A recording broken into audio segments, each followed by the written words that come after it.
that's going to help out a ton, not only in the passing game, but in the running game. We saw some of the holes that Benny Snell had, and shout out to Benny, man. We talked about we talked about going into last year, man, that, hey, he would need to change that body, right? Lose some of that weight. He did a great job in terms of losing. I think they set up to 13 pounds. Yeah, you could definitely tell. He looked twitchy. He looked like the more explosive back. Even when James was healthy, he just looked more explosive, ran with just fresher legs than James Conner. And I thought that's why even when James wasn't, I mean, because watching it on tape, you can see James gets hurt in like the middle of the second quarter. And then he tries to stay in there, but he's just hobbled. He's not the same. But I just felt overall that James' legs just didn't look like they had the same type of power that Benny had. No. Like Benny was running with just bad intentions, man. He was trying to finish runs, man, run through you, run around. He just looked explosive. Yeah, you could make the argument with Connor that the line wasn't doing too hot for him. But whenever Benny came in, there were times that the line wasn't doing well for him, and he was able to make it happen. He was able to somehow get 3, 4, 5 extra yards out of it after the first contact. Whereas James, you just didn't see that. You're right. Just the eye test that was there. Benny was the better back. Now, there were more holes for Benny overall throughout his day. I mean, he was in there for most of the time, though. He got the 19 attempts. That's going to happen. But, man, I just think overall, he's the better back right now. Do you want to get into that topic? Or I didn't think it really was a topic. I thought it was, because it's the thing right now. We got two things. So, first, you can go with the whole narrative of James Conner being hurt, and they said that it's not serious ankle injury.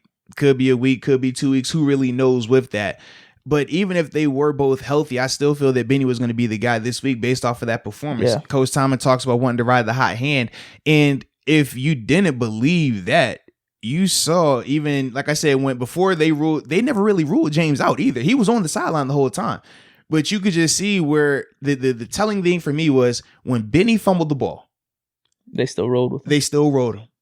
If there was any type of debate, if there was any type of, hey, we're still thinking James can be the guy right now, Benny fumbles that ball, let's be real. James is going back in there. But when they didn't put James back in and James was on the sideline, helmet on, bouncing around, trying to stay warm and stuff like that, that told me everything I needed to know, because Coach Tomlin does not play when it comes to fumbles. We know that. We talked, that was the biggest reason why Deontay Johnson last year couldn't get on punt return for so long, because he put the ball on the ground.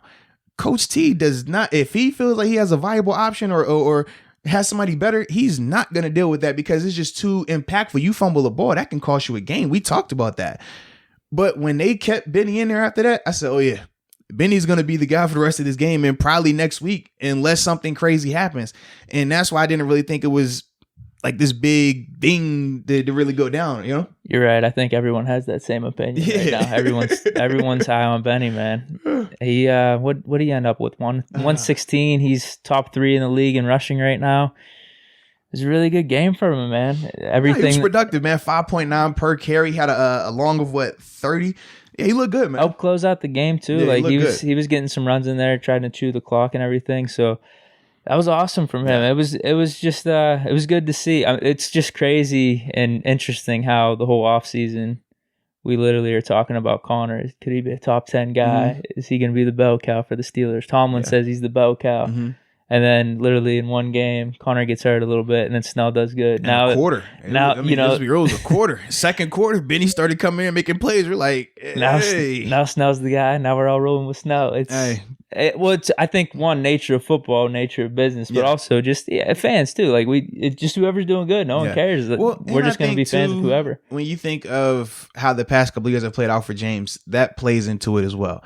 If this was James' first time having an injury and he's been a Pro Bowl back or being a top back for the past couple of years, I think it's a different level of, oh, we're ready to turn the page. Like if it was Bell. Right, that's what I'm saying. Like we're not switching. Not yet. Even when Bell tore his MCL and then he came back the next year and had another injury, it was never we're ready to turn the page. Even when D'Angelo was killing. Remember, D'Angelo came out and was killing the 1 year, and it was still just, no, we know whenever L Bell is ready to go, he's the guy. That's not the case right now with James, because he hasn't built up that good credit in terms of multiple years, multiple crazy performances. And I think that's why we're seeing Steeler Nation and obviously the team as well react the way they did with him going down and then Benny having a performance and knowing that this coming game that Benny's going to be the guy again. It's not an indictment on James, but I just think that that's just the nature of the business right now. And for me, I'm not gonna lie, I was more impressed with Benny than I was pretty much with any. I felt like Ben I was really impressed with, but more so Benny than any of the other guys who have great performance. Obviously, the receivers and stuff. Because we talked about the receivers were supposed to dominate that matchup. We said that they, outside of Jabril Peppers, they did not have a corner on that roster, especially their starting corners, that can hang with these receivers or these tight ends. And then when you start to see them have to bring in their third, because they would rotate the corners. It wasn't like how we have Joe and Steven. They just stay out there the whole time.